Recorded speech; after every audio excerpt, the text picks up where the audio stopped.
I'm Sean Aylmer, and this is a Fear and Greed extended interview. All the other good bits we couldn't fit into the daily podcast. If you're looking for the daily episode of Fear and Greed, check the podcast playlist. Otherwise, enjoy the interview.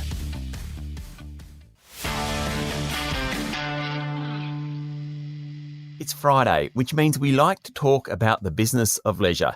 And this week, we're returning to one of my favourite topics, travel. My guest this morning specialises in trips that would probably be on most people's bucket lists. Cruising in Antarctica, visiting the Galapagos Islands, trekking in Peru perhaps. But this is anything but a normal year, and travel is something that most of us are dreaming about at the moment rather than doing.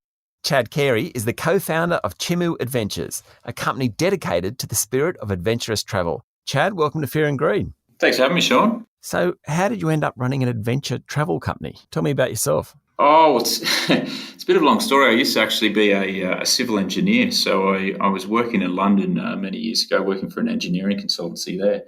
And, I liked my job, but I just liked travel a lot more. It was a bit of a passion of mine. So I wanted to take a year off and travel through South America. It had been something that I've been wanting to do for a while.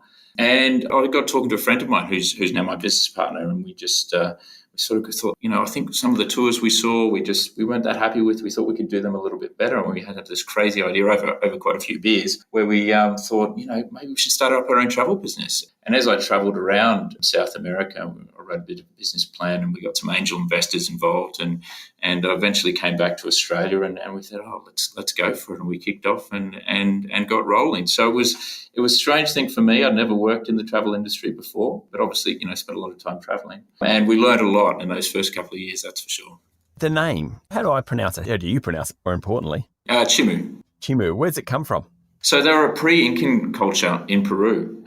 So people know the Incas, hopefully, and they're a large civilization throughout South America.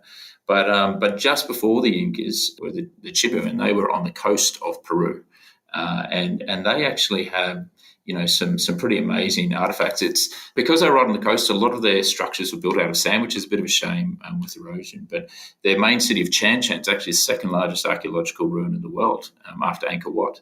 This is a great thing with South America. There's so many little mystifying cultures and sort of nooks and crannies that you can get into all over the continent. It's incredible how many people visit Peru and it changes their outlook on travel. Like more probably than anywhere else, I reckon. Some of those ancient civilizations, there's something there, a spirituality or something, that makes people think differently. That's pretty much right. And I think the special thing about Peru is you've got all of that, but in such a small area, you can go from one civilization like the Chimu to, say, the Moche, which are just, literally down the road as well, and they've got different ruins. So, yeah, you can see so much in such a small area. Okay, so where do you take people? Peru, obviously, but where else? Peru was really where we started, and that's where we got the idea of the business. But as we progressed, we sort of, progressively moved to other countries and started doing Argentina and Chile and Bolivia and, into Central America as well. We basically do just about everything from, Mexico downwards. And actually, as a result of that, we started to do Argentina. We sort of realized that there were these Antarctica trips leaving from Argentina as well. And we sort of thought, we'll have a little dab at that. And in fact, that, we became very good at that to the point where now Argentina is actually, more than 50% of our business. And it's obviously become a bit of a flavour of the month, especially in Australia in recent years. But now we're actually almost more an Antarctic business that sells South America rather than the other way around. The logistics of travelling some of these countries is really tough. Like there must be a lot of work that goes on behind the scenes to get not just visas, but accommodation and food and all those sorts of things. It must be a lot of work. Yeah, it really is. And, I think like anyone who's travelled, I guess, to developing countries will know there's large variance in terms of quality, and I guess that's one of the things that we spend a lot of time doing is checking those services, the operators. And, to give you some of the sort of horror stories in places like Bolivia, you hear of stories where there's 4 drives going through the Altiplano, which is like this raised sort of beautiful landscape. And they've got these sort of moonlight landscapes. And they sort of hear these horror stories of, wheels on a 4-drive having only one nut holding the wheels on, and then it's suddenly the wheel taken off a cliff and things like that. And, obviously you don't want any of your passengers to have that sort of experience. So those sorts of checks are, are very critical to making sure that everyone has a great time, but a safe time as well. But presumably your travellers kind of expect a bit more of that than going to Italy or New York. Yes, well, that's right. We say we're an adventure company, but I think South America is the adventure. Not that I'm saying you can't have a great adventure in Europe. I mean, obviously you can. But I think what attracted me to South America in particular is I think it's one of the places on the planet where you can still have a reasonably organic travel experience.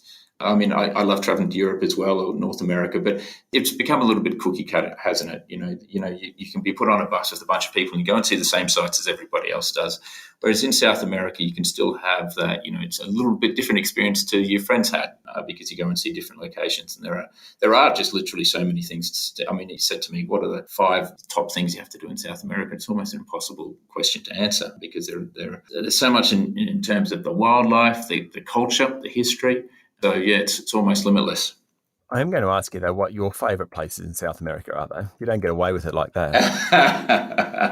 Yeah, well, look, I think places like that, I mean, Bolivia, even though, I've made it sound quite dangerous, it is off the tourist track a little bit. I mean, for us, for example, it's actually quite hard to get English-speaking guides there. But you do get these places like the Sala de Uyuni, which is this large salt flat.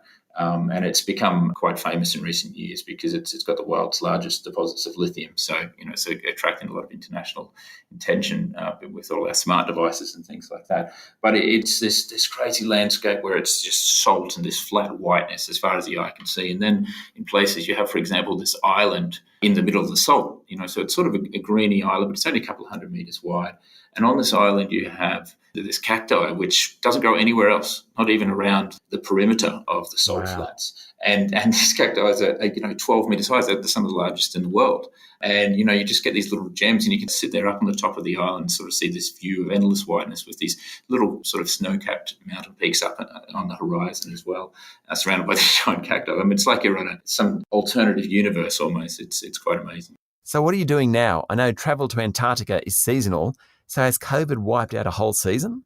That's right. I mean, our Antarctic season, which is saying sort of become a big part of it. So I was actually right at the end of our Antarctic season, and we had a vessel. We're doing our last 2 trips this season. I was on the second last one in March when COVID started kicking off, and I really had to race back to Australia quite quickly because we could see what was unfolding. And our last trip was actually quite difficult. I mean, I was on the news quite regularly and our business was on the news quite regularly as we were trying to get these passengers home, which we eventually managed to do, but it wasn't easy. So that was the end of that sort of Antarctic season. And I mean, it runs from November to March. So the next Antarctic season hasn't happened yet. But it's not going to happen this coming season with COVID, unfortunately. So at the moment, it's pretty tough. I mean, it is for the whole travel industry, especially in Australia. I think in places like the US, we are still getting some reasonable sales. I think for the Americans, there's not really anyone else that's too much worse. So I guess they're not too scared of it. Whereas for Australians, that confidence really hasn't come back yet to start booking international travel. And fair enough. I mean, it's hard to know. You get a different message every week. On marketing, do you only target Australians or is it around the world? No, in the US, in the UK, Australia, a little bit in Germany. But I mean, when I say this, I guess about 60% of our clients come from Australia still. So it's still by far our largest market. So you've been able to keep operating though through the offshore ones, the US, UK, Germany? Yes. In fact, that's sort of been quite crucial for us in the last few months, especially the US. I think the UK is still very soft. But the US, it's actually amazed me how people are still booking things. Not for now, but for next year, they're definitely putting money down. It doesn't seem to be a problem there. So the mindset's very different in the US than it is to Australia. Yeah. And how have you survived here, though? Presumably you've been using some government subsidies, JobKeeper, those types of things? Yeah, I think it's been a bit of a shame for the whole travel industry that the federal government hasn't come out to do something more broadly for the travel industry. I mean, there is JobKeeper, and I'm very grateful for that, and that is very much helping to keep our business and many other travel businesses going. And I know you can't save every travel business, but I think considering we were the first sector to be hit by COVID and we'll be the last one to recover, I think it's quite a shame that the federal government isn't doing a little bit more sector-specific support for us. So what are your hopes for the year ahead? Simon Birmingham, the Trade Minister, recently said that most of next year there probably won't be a lot of international travel outside the bubble countries like South Korea and mostly Asian countries, actually. Yeah, I think it's a bit of a fool's game to make predictions, isn't it? Yeah. I don't know. I think, there's so much hanging on this vaccine. like many of your listeners have probably seen, there's companies like Moderna are saying that they're hopefully going to submit their vaccine for approval in late November. And I think, what I'm hoping for, and I think many people in the travel industry are hoping for, is that there is some announcement around a potential vaccine or around a vaccine being successful by the end of the year. I think that's possible considering there's 8 or 10 or so of them that are in phase 3 trials. So if that happens towards the end of the year, then it should, to my thinking, it should just become a simple process of saying, well, look, it's going to take 6 months or 7 months or 8 months or so, whatever it is, to roll this out. And then that should give consumers confidence to book beyond that envelope. And I think that's when we'll start to see, things return. But until there's that certainty around the vaccine, I think it's just going to continue. Chad, you've done plenty in your career. If you were starting again, what would you tell yourself? So that's a good question. I think I wish I had listened more to people when I was younger. And I think that's something that obviously comes with age. I think when I started Chimu, we were quite young. I was in my 20s.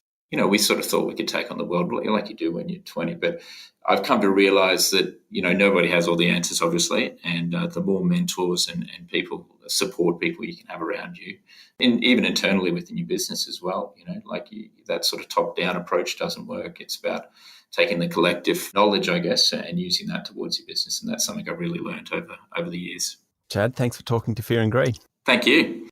That's Chad Carey, co-founder of Chimu Adventures.